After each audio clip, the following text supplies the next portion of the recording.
લક્ષ્ય ન્યૂઝ, એક નજર, એક લક્ષ્ય.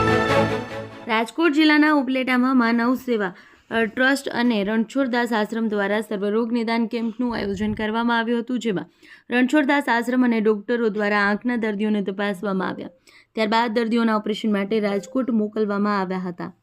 આ કેમ્પમાં આજના ભોજન પ્રસાદ તથા કેમ્પના મુખ્ય દાતાઓ અને શ્રી સત્સંગ ભુવન રામધૂન ઉપલેટાના હસ્તે સત્સંગી સભ્યો દ્વારા પરિવાર દ્વારા કેમ્પ યોજવામાં આવ્યો, તેમજ આવેલા દરેક દર્દીઓને ભોજન પ્રસાદ માનવ સેવા ટ્રસ્ટ અને ક્ષેત્રના રસોડે દાદાશ્રીના સહયોગથી ભોજન પ્રસાદ વ્યવસ્થા રાખવામાં આવેલ હતી.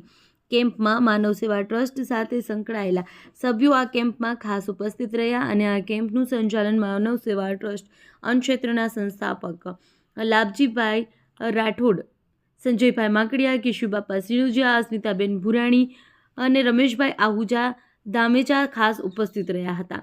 કેમ્પને સફળ બનાવવા જહેમત ઉઠાવી આ કેમ્પમાં ખાસ કરી રાજકોટથી ખાસ પધારેલા દિનેશભાઈ ખક્કર તેમજ પ્રોફેસર હીરાભાઈ મોરી, ડૉક્ટર ચાંદનીબેન ઉપાધ્યાય, ડૉક્ટર બાબુભાઈ ખાસ સેવાઓ આપી હતી.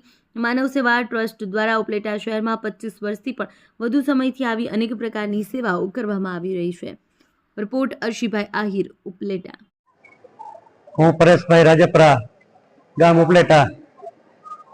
આજ રોજ માનવ સેવા ટ્રસ્ટ દ્વારા ઉપલેટાની અંદર આંખનો કેમ્પ દર મહિનાના 3જા રવિવારે થાય છે અને એની અંદર ઉપલેટાના દરેક દર્દીઓ સેવાનો લાભ લે છે. ઉપલેટાની અંદર ઘણા વર્ષોથી અમે સત્સંગ ભવન રામધૂન મંડળ કરીએ છીએ.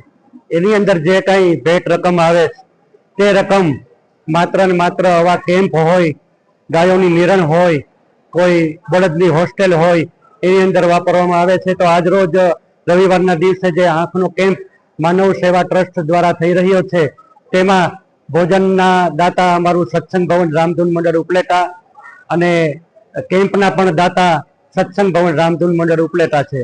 આ સિવાય અમે જે પાનેલીની અંદર શિવમ બળદ હોસ્ટેલ છે, તેમની અંદર પણ હમણાં તાજેતરમાં ગઈ મકર સંક્રાંતિના તારીખ 14ના દિવસે 2 લાખ રૂપિયાનું દાન આપેલ છે. અને ઉપલેટાની અંદર જે એનિમલ હોસ્ટેલ ચાલે છે, એમની અંદર પણ 50,000 રૂપિયાની નિરણનું દાન કરેલ છે. અને અમારા સત્સંગ ભવન રામધૂન મંડળનું સંચાલન અમારા હરિભાઈ કાલાવડિયા, ભૂમિ એગ્રો, એ બહુ સરસ અને સુંદર રીતે કરે છે. અને બધા સભ્યો મળી અને આવા સેવાના કાર્ય કરીએ છીએ. જય શ્રી કૃષ્ણ.